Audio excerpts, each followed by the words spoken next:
Okay, so this is the third part of leash breaking is where you've got a leash dragging behind them and you're going to let them get used to it.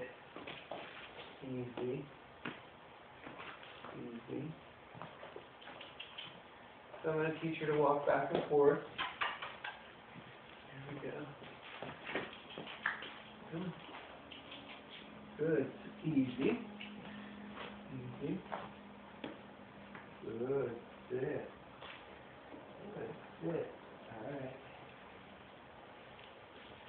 After she's drugging around a little bit,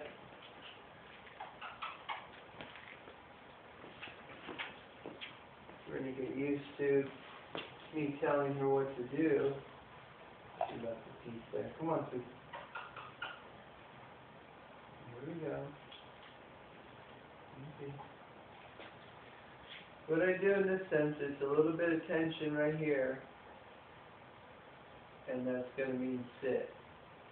That's the way my exercises work, is there's a gentle communication with my connection to their collar, and I want that as opposed to a harness. I want to be able to talk to a dog. If I'm putting pressure on the front of their chest plate like this, it's uncomfortable and can twist the front of their body. So I recommend they use a collar and teach them that that's how they're going to be controlled, and I prefer just a flat collar. Here we go. Alright. There you go.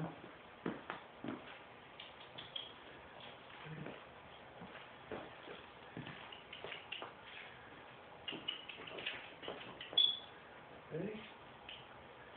Okay, sweet. Sit.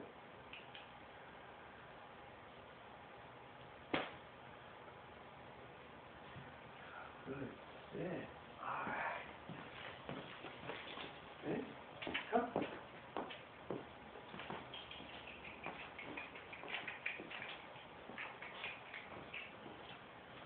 Ready?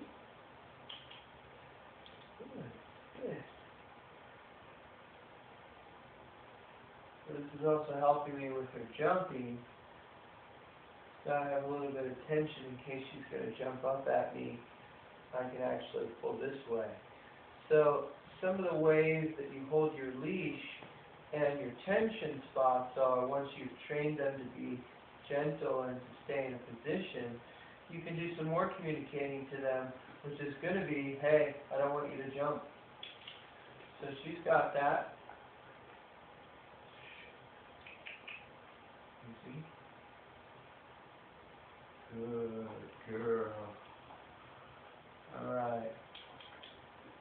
Alright.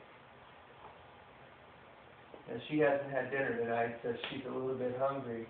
And that's how I want to work with a dog. And when they're this young, I do tend to keep them hungry until a little bit later in the day. And then I want to use my reward training at that time and get into them that I'm actually going to be in charge of when they eat.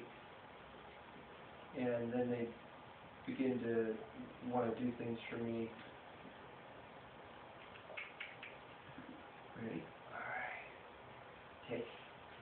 So, all these leash experiences have been positive for her.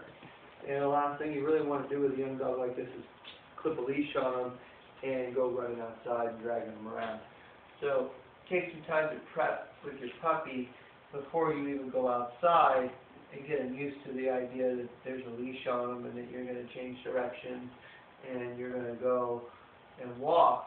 And so that's what I'm going to recommend too, is that before you go on your first walk, that you work on going in and out of your door, working on your front door, and establishing that that's the place where they're going to sit and stay before you even go out into the yard or any place like that.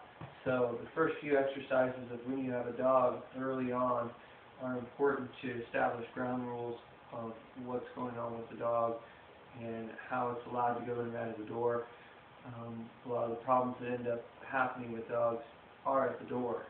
And so the door becomes a place that really is important for you to do training. And if you look at any door that you go in and out of, whether it be a car door or the front door of your house, that's the way I want to look at life with a dog, is that those are the important places where they're going to get hurt. So I want to do a lot of training there. And so if you look through the exercises, you're going to find a section on doors and gate training. And that's something that's really important to work on. Because doors and gates is technically the same thing depending on where you're going, but at specific gates, it's important as well to teach them to be polite and wait and not rush to the gate. Okay.